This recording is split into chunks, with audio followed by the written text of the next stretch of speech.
नारायण नारायण नारायण भज मन नारायण नारायण नारायण हरि नारायण नारायण नारायण श्रीमन नारायण नारायण नारायण।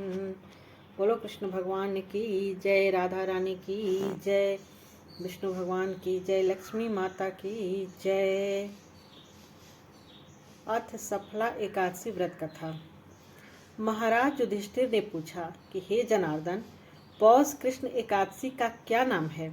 उस दिन कौन से देवता का पूजन किया जाता है और उसकी क्या विधि है? कृपया मुझे बताएं। भक्त वत्सल भगवान श्री कृष्ण कहने लगे कि धर्मराज, मैं तुम्हें स्नेह के कारण तुमसे कहता हूँ कि एकादशी व्रत के अतिरिक्त मैं अधिक से अधिक दक्षिणा पाने वाले यज्ञ से भी प्रसन्न नहीं होता हूँ। अतः इसे अत्यंत भक्ति और श्रद्धा से युक्त होकर करें। हे राजन, द्वादशी युक्त पौष कृष्ण एकादशी का महात्म्य तुम एकाग्रचित होकर सुनो। इस एकादशी का नाम सफला एकादशी है। इस एकादशी के देवता श्री नारायण हैं। विधि पूर्वक इस व्रत को करना चाहिए। जिस प्रकार नागों में शेषनाग, पक्षियों में गरुण, सब ग्रहों में चंद्रमा, यज्ञों में अश्वमेघ और देवताओं में भगवान विष्णु श्रेष्ठ हैं, उसी तरह सब व्रतों में एकादशी का व्रत श्रेष्ठ है। जो मनुष्य सदैव एकादशी का व्रत करते हैं वे मुझे परम प्रिय हैं। अब इस व्रत की विधि कहता हूँ।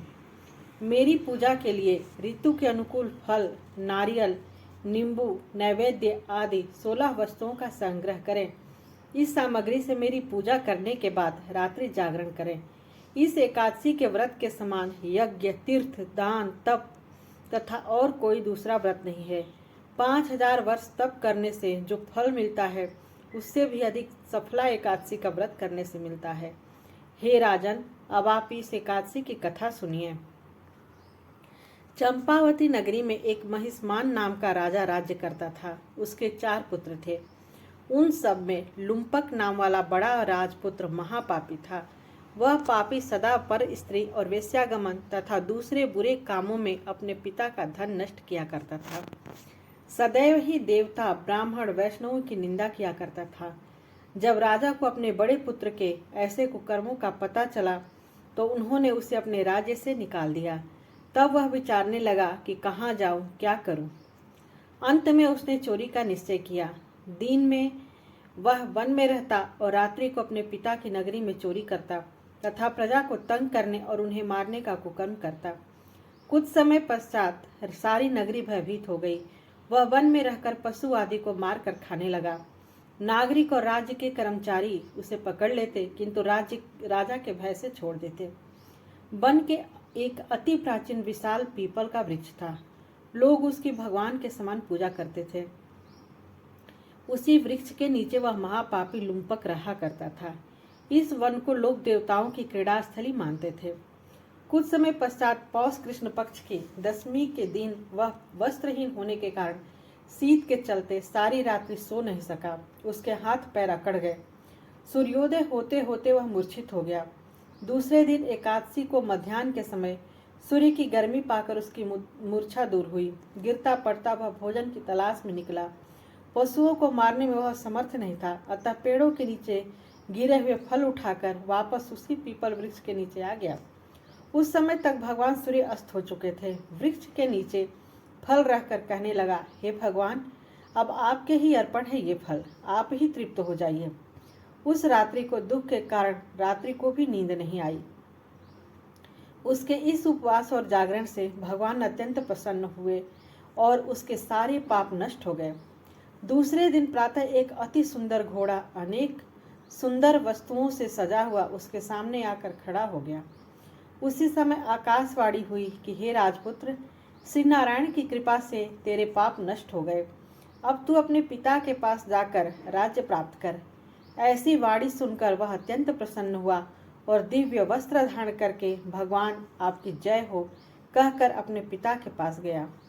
उसके पिता ने प्रसन्न होकर उसे समस्त राज्य का भार सौंप दिया और वन का रास्ता लिया। अब लुम्पक शास्त्रानुसार राज्य करने लगा। उसके स्त्री, पुत्र आदि सारा कुटुंब भगवान नारायण का परम भक्त हो गया। वृद्ध होने पर वह भी अपने पुत्र को राज्य का भार सौंपकर वन में तपस्या करने चला गया और अंत समय में वैकुंठ को प्राप्त हुआ। अतः जो मनुष्य इस परम पवित्र सफला एकादशी का व्रत करता है उसे अंत में मुक्ति मिलती है। जो नहीं करते हैं वे पूंछ और सींगों से रहित पशुओं के समान है।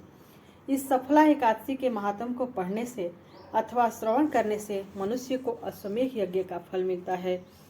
बोलो कृष्ण भगवान की जय, राधा रानी की जय, विष्णु भगवान की जय, लक्ष्मी माता की जय। श्रीमन नारायण नारायण नारायण, श्रीमन नारायण नारायण नारायण, भजमन नारायण नारायण नारायण, हरि नारायण नारायण नारायण, श्रीमन नारायण नारायण नारायण, भजमन नारायण नारायण नारायण, लक्ष्मी नारायण नारायण नारायण, बद्री नारायण नारायण नारायण, बद्री नारायण नारायण नारायण, हरि नारायण नारायण नारायण, श्रीमन नारायण नारायण नारायण। ओम नमो भगवते वासुदेवाय नमः।